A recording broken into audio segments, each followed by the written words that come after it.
Bonjour à tous, Gilles, l'agriculteur du Loiret. Bon bah là, comme vous pouvez voir derrière moi, je suis dans le 411 avec le semoir sur le posateur derrière et je file chez le collègue chez qui je dois aller semer une quinzaine d'hectares. C'est la parcelle que j'avais préparée au Rotovator. Je vous avais fait la vidéo la semaine dernière.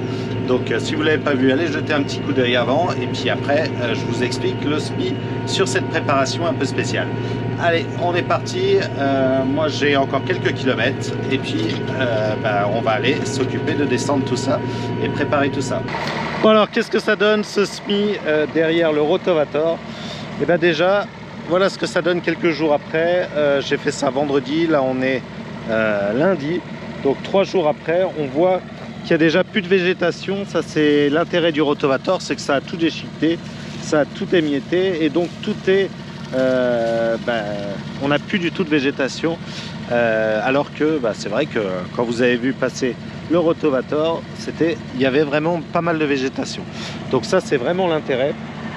Et donc là on est en train de semer. Alors je sème très creux ici, très creux pour être dans le frais. Donc voilà, là on a notre graine, elle est au fond, elle est en contact avec la terre qui est encore on va dire un petit peu plus humide, et donc l'objectif c'est de la mettre le plus profond possible. Alors l'objectif de mettre les semences aussi creux, il y a deux choses. Il y a d'une part être dans la fraîcheur, ça c'est la première raison. Ah ben, je l'avais sorti en fait. D'une part être dans la fraîcheur et deuxièmement éviter les corbeaux, parce que comme vous avez vu au travail du sol, on a vite des corbeaux. Alors là pour l'instant ils sont pas encore arrivés, ça fait une heure et demie que je sème. Je sais pas de corbeaux, il doit y avoir quelqu'un d'autre qui sème dans le coin, pour l'instant ils sont pas là. Mais dans quelques jours ce sera tout noir de corbeaux. Donc le seul moyen c'est de les mettre assez creux pour qu'ils fassent le moins de dégâts possible et que ça les embête le plus possible. Donc voilà, allez, on va continuer avec le petit 411. Là je vais éteindre la rampe, là je l'ai fait avancer pour pouvoir passer de l'autre côté parce que c'est irrigué avec une rampe. Et donc là il y a un petit moteur, un petit groupe électrogène pour pouvoir emmener l'électricité et faire avancer la rampe. Et là elle va bientôt être à sa place. Alors on va aller voir ça et puis comme ça je vais l'éteindre. Il faut qu'elle avance encore un petit peu. Donc voilà, là j'ai semé jusque ici. Donc là la roue de la rampe elle est juste sur le dernier passage, donc il faut qu'elle avance encore un petit peu pour que je puisse passer avec le semoir, parce que moi j'ai la poutre du semoir qui dépasse un petit peu. Il faut encore 1 mètre et ça va être bon. Bon allez, après on se retrouve en cabine, moi je vais éteindre ça tranquillement. Alors on est parti, on met le GPS, on met des gaz.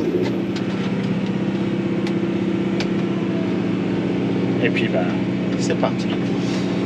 Donc là j'ai fait un peu plus de 3 hectares, enfin même 4 hectares.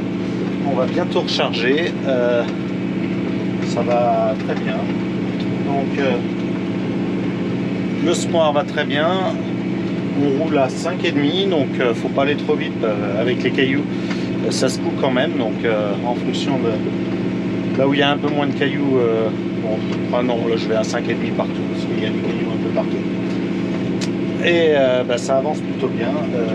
Normalement ce soir j'aurai fini. Alors il y a un petit nuage, j'espère que l'eau va tomber, ce serait bien parce qu'on attend l'eau, on manque vraiment d'eau. On va voir ce que ça va donner. Allez, on continue. Là le semoir tout tourne bien. Je vérifie que mes 2 entraînements mécaniques tournent toujours bien. Donc celui-là c'est bon, et là on voit bien le cardan là qui tourne, et donc les différentes chaînes qui tournent. Donc c'est bon, tous les éléments s'aiment bien. Bon allez, il est temps de recharger. Donc on va ouvrir ici tout ça, et ce qu'on va faire c'est que je vais essayer de mettre 2 doses par élément, donc ça va faire 20 sacs, ce qui va me permettre de finir le champ. On va tenter ça, on va gagner du temps. Donc là c'est du Ferrarix. c'est une variété que moi je fais pas chez moi, enfin j'en ai fait un petit peu l'année dernière, qui est un peu plus tardive que ce que je fais habituellement. Alors pourquoi est-ce qu'ici on peut mettre du maïs plus tardif? Parce que comme on est sur des terres qui se ressuient très bien, on va pouvoir les récolter tard. Moi il faut que ce soit récolté tôt pour pouvoir faire un blé derrière. Alors que ici, quand moi j'ai fini tous mes blés, que j'ai fini de tout récolter, le collègue là il commence tout juste à récolter, il va récolter plutôt au mois de novembre. Les terres elles portent tout l'hiver, donc pas de souci, on récolte toujours le maïs. Et puis surtout il fait une orge de printemps derrière, donc ça laisse un peu plus le temps. Donc c'est des techniques différentes. C'est sûr qu'on n'a pas les mêmes terres, on n'a pas les mêmes avantages ou inconvénients. Voilà, chacun ses avantages, ses inconvénients. Il faut trouver le système qui correspond bien sur chaque ferme. Et là c'est vrai que là le système en terre blanche comme ça, colza, maïs et puis après de l'orge de printemps, ça va quand même très bien. Ça permet de faire un maïs un peu plus tardif, donc un meilleur potentiel de rendement, et puis une belle orge de printemps derrière. Mais il faut de l'eau, et ce qu'il faut c'est un bon système d'irrigation comme avec ce pivot. Donc voilà, allez on va charger tout ça. Je vous mets ça en time-lapse. Je vous mets la caméra ici, vous allez pouvoir voir tout ce que je fais.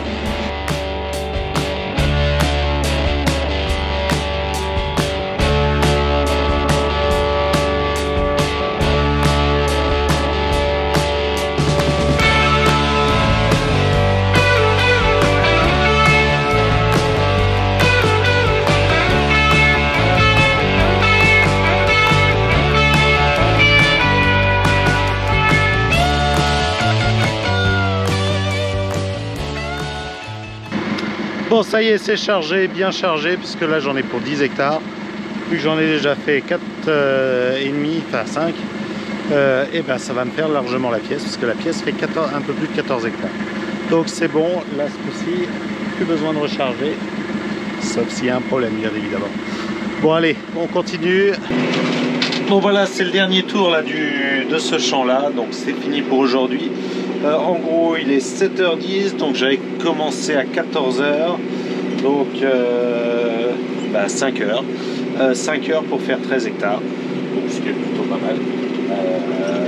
Ça me permet, voilà, normalement on arrive à faire 30 hectares par jour sur des petites journées, 40 sur des grosses journées avec une belle parcelle.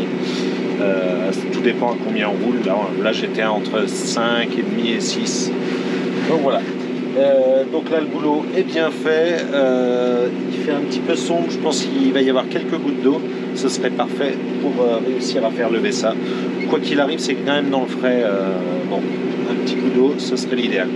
Donc voilà, là on va aller retourner au plateau, remettre le semoir sur le plateau, atteler le plateau derrière le tracteur et l'emmener. Je vous invite à regarder un petit peu ça parce que c'est un plateau un peu particulier, déjà qui fait plus de 8 mètres de large puisque le semoir fait 8 mètres, donc il fait 9 mètres et quelques, il se soulève complètement pour repasser derrière, donc vous allez voir, et ça permet quand même de déplacer facilement l'engin un petit peu partout. Donc allez, on finit cette ligne et je vous emmène replier tout ça.